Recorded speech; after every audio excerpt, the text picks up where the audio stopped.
আসসালামু আলাইকুম বন্ধুরা, আজকে আমরা আলোচনা করব ব্যাংক মার্জার আপডেট এই বিষয়টা নিয়ে। ব্যাংক মার্জার যখন থেকে আলোচনায় এসেছে যে বাংলাদেশ ব্যাংক থেকে যে 10টি ব্যাংকের লিস্ট দেওয়া হয়েছিল, এই 10টি ব্যাংকের লিস্ট এবং বিভিন্ন ক্যাটাগরি করা হয়েছিল ব্যাংকগুলোর, তখন থেকেই মূলত ব্যাংক মার্জার বা ব্যাংক মার্জ করার বিষয়ে কথাবার্তা চলে আসছে এবং এখনও সেটা চলছে। তো আপনারা তাহলে আমরা জানি যে আসলে যেই 10টি ব্যাংকের কথা বলা হচ্ছে সেই 10টি ব্যাংক আসলে কি।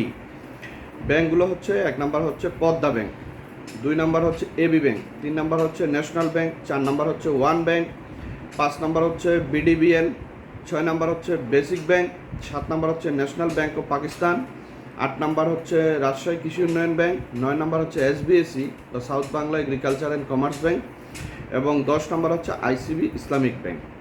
তো এই ব্যাংকগুলোকে বাংলাদেশ ব্যাংক একটা তালিকাভুক্ত করেছে যে এইগুলোকে পর্যায়ক্রমে মার্জ করা হবে, এরকম একটা কথা চলে আসছে। তো এই মার্জ করার প্রক্রিয়াটি আসলে খুবই দীর্ঘ একটি প্রক্রিয়া। তো ইতিমধ্যে আপনারা দেখেছেন এক্সিম ব্যাংক এবং পদ্মা ব্যাংকের সাথে একটা এমওইউ হয়েছে এবং তারা মার্জ করবে এরকম মোটামুটি নিশ্চিত বলা চলে। পদ্মা ব্যাংকের এমডি নিজেই পদত্যাগ করেছেন। এরপরে আসে যেটা আমরা জানতে পেরেছি যে সরকারি বেসরকারি এবং বেসরকারি এভাবে ব্যাংকগুলোকে মার্জ করা হবে। যেমন এক্সিম ব্যাংকের সাথে পদ্মা ব্যাংক, সোনালী ব্যাংকের সাথে বিডিবিএল, এটি সরকারি ব্যাংক, কৃষি ব্যাংকের সাথে রাজশাহী কৃষি উন্নয়ন ব্যাংক এবং UCBL first generation bank, UCBL এর সাথে first generation bank national bank এবং সিটি ব্যাংকের সাথে সরকারি বেসিক ব্যাংকে একীভূত করার কথা বলা হচ্ছে। যদিও বেসিক ব্যাংক থেকে এটার বিরোধিতা করা হচ্ছে, আমরা যতটুকু জানতে পারছি যে পত্রপত্রিকায় বেসিক ব্যাংক একীভূতকরণে যেতে চাচ্ছে না এবং অনেক ব্যাংক একীভূতকরণের বিষয়ে সরকার এবং বিশেষ করে আমাদের বাংলাদেশ ব্যাংক বলেছে যে ব্যাংকগুলো একীভূত করলেও তাদের 3 বছর তাদের যে ব্যালেন্স শিট সেটা আলাদা থাকবে এবং 3 বছরের মধ্যে কোনো কর্মীকে ছাঁটাই করা যাবে না।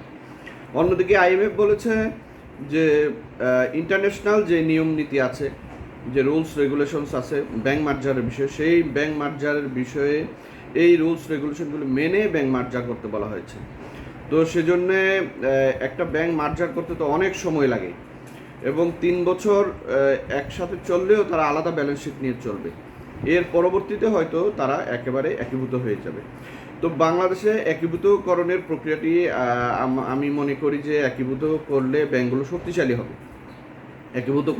হবে, তবে সেটা ইন্টারন্যাশনাল যে স্ট্যান্ডার্ডস আছে, ইন্টারন্যাশনাল স্ট্যান্ডার্ডগুলো মেনে করলে সেটা সবার জন্যই ভালো হবে। যদি ইন্টারন্যাশনাল স্ট্যান্ডার্ড মেনে ব্যাংকগুলোকে একীভূত করা হয় তাহলে ব্যাংকগুলোর আর্থিক ভিত্তি মজবুত হবে এবং জনগণের যে অর্থ সে অর্থ নিরাপত্তা পাবে এবং এগুলোতে যাতে কোনো কারণে এই ব্যাংকগুলো খারাপ অবস্থায় চলে না যায় সেজন্য আমরা সবাই আশা করছি যে এই ব্যাংকগুলোকে সুন্দরভাবে পরিচালনা করা হবে, যাতে এই ব্যাংকগুলো নতুন করে খারাপ অবস্থায় চলে না যায়, নতুন করে কোনো ব্যাংক যাতে খারাপ অবস্থায় না যায় সেজন্য গ্রাহক, ব্যাংকার, বাংলাদেশ ব্যাংক এবং ব্যাংকের মালিকপক্ষ সবারই যার যার জায়গা থেকে ভূমিকা রাখতে হবে। সবাই যদি তার ভূমিকা রাখে তাহলে আমাদের ব্যাংক ব্যবস্থা এবং আমাদের দেশের যে মানুষের আর্থিক নিরাপত্তা এবং আমাদের দেশের যে অর্থনীতি সেটা ভালো থাকবে। তো সবাইকে ধন্যবাদ কষ্ট করে আমার ভিডিও দেখার জন্য। আসসালামু আলাইকুম ওয়া রাহমাতুল্লাহ।